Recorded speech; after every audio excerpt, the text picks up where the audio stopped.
The basic theory is, of course, if the Russians know that you're lying to your boss, which is the case of Mike Flynn, that's something that the Russians could potentially hold over your head to influence you to do their bidding, essentially. Is there that same possibility of compromise with Donald Trump? I think you have to answer that question in the affirmative. It's a possibility. Can I tell you for sure that that's happened? No. Can I tell you for sure that that's what Director Mueller has found or will conclude? Absolutely not. But like all Americans, I anxiously await the results of that work. And we are still anxiously awaiting the results of that critical piece of the Mueller investigation, the probe into whether the President of the United States could be compromised by Russia. Though Robert Mueller's report concludes that Trump and his team didn't knowingly collude with Russia to influence the 2016 election, nothing in Attorney General Bill Barr's summary of Mueller's findings clears up the question that sparked the entire investigation: whether Donald Trump or members of his inner circle are in any way compromised by Russia, which means the question of whether the president could be an agent, witting or unwitting, of Russia remains open at this hour. NBC News has just learned that a bipartisan group of top lawmakers will be briefed on what Mueller uncovered in that sensitive aspect of his investigation, possibly in the coming weeks. And joining us now is Democratic Congressman Eric Swalwell, a member of the House Judiciary and Intelligence Committees. Congressman, first, your thoughts on that open question, the central counterintelligence and national security questions. Do you believe that Robert Mueller cleared that up and answered that in the parts of his report that we have not seen yet? No, it's not clear, Nicole. We need to see the full Mueller report, not the Barr letter. And when you read the Barr letter, he quoted 84 words from an investigation that took almost 2 years, had 500 search warrants and 2,800 subpoenas. I think we can all conclude that there was probably a lot more to it that we need to know, even if there was non-criminal collusion that can't be proved beyond a reasonable doubt, the highest standard in the law. If there was evidence of collusion that we have not seen publicly, we would want to know that from a counterintelligence and just national security standpoint. Congressman, we still don't have answers to what was one of the most vexing questions. Why did Mike Flynn, who had the authority to change U.S. sanctions policy, lie about his conversations with the Russian ambassador? Why did Paul Manafort, when confronted by federal investigators, lie about his contacts with Putin operative Konstantin Kilimnik? Why did Michael Cohen offer false testimony before Congress about the conversations about Trump Tower Moscow? Why, when confronted by federal law enforcement officials, did George Papadopoulos lie? And why did Jeff Sessions lie before Congress? Do you think that Mr. Mueller answered those questions? No, we've yet to see. And, Nicole, again, if there are such innocent explanations, why didn't we hear those explanations first from all of the individuals who you just ran through? And, again, there is a difference. And Chairman Schiff and I were always clear that we have seen evidence of collusion. Now, what Mr. Mueller could prove beyond a reasonable doubt, it looks like there is certainly a difference between the evidence we saw in plain sight and some of the evidence we saw in a classified space. But if the president truly believes he's exonerated, then he should be the first person to roll out and give to the public the full Mueller report. If he has nothing to hide, if there's nothing that concerns him at all, that report would have been made available yesterday. Let me drill down a little bit on what you just said. And I don't know if this is news to you, but there's a hit piece out from the Trump campaign. Your name is included as someone who said you'd seen evidence of collusion. Let's explain for our viewers what Mueller had to do. He had to find evidence of criminal conspiracy that he could prove beyond a reasonable doubt. That is different, a different standard than a counterintelligence investigation where the mission is to protect the United States of America, right? Yes, Nicole, and I've seen the hit piece from the Trump campaign going after myself and others. And to that, I would say the only person who has made false statements about Russia is Donald Trump. And I stand by what I have said about seeing evidence of collusion, and if he has a problem with that, he can sue me. And I promise you, I would win in court.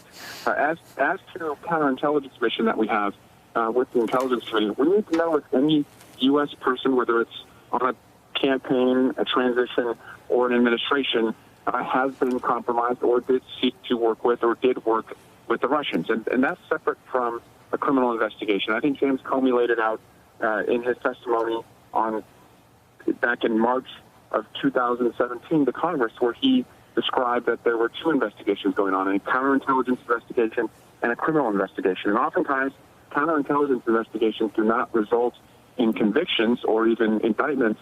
The goal there is to intervene and stop the actors from working against a foreign adversary or with the foreign adversary. And so our job now is to understand what evidence, if any, that the Mueller team saw existed in that realm. And before we let you go, your thoughts on the non-judgment judgment around the obstruction of justice investigation. Robert Mueller making it a point to write in his report, which was quoted in the Barr summary, that he did not exonerate this president from obstruction of justice. Well, it's interesting because the whole point of having a special counsel was to prevent administration appointees from making decisions where they would have a conflict of interest because the President of the United States was the subject of the investigation. And so as to the question of obstruction, Mr. Barr goes to great lengths, gymnastics, if you will, to find that there was no chargeable obstruction offense, but does not explain why this was a decision that he was able to make and not the special counsel. And I think the only way to truly understand that is to hear from Mueller himself rather than Barr. Will you subpoena Special Counsel Mueller and his investigators on the obstruction probe? No, I'll leave that decision to Chairman Nadler and Schiff. I think both have said that that is possible, but I just, speaking for myself, I don't believe we will truly understand, the decisions that went in to the report, charge or not charge, and the conduct that was observed, unless we hear it from Special Counsel Mueller, who I, again, Nicole, would just thank for his 2 years of service to our country, and I hope we can hear from him as he lays out what he saw. Congressman Swalwell, thank you for spending some time with us. We're grateful. Paul Butler, Congress still in the dark on what was the central national security question that Mueller set out to answer, whether or not, wittingly or unwittingly, the Trump campaign was co-opted by the Russians. Yes. So it's a different standard.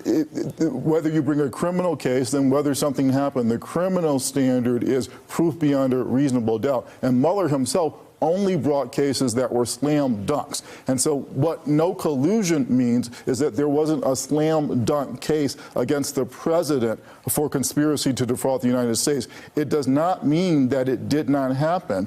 Famously, we said throughout this investigation, Mueller knows a lot that we don't. That remains true about obstruction. It remains true about collusion. And now the Congress must fulfill its constitutional duty to oversee this administration, its separations of powers, to make sure that our democracy is one that's not led by a person who has been compromised by the Russians. Frank, this was your beat. Your thoughts?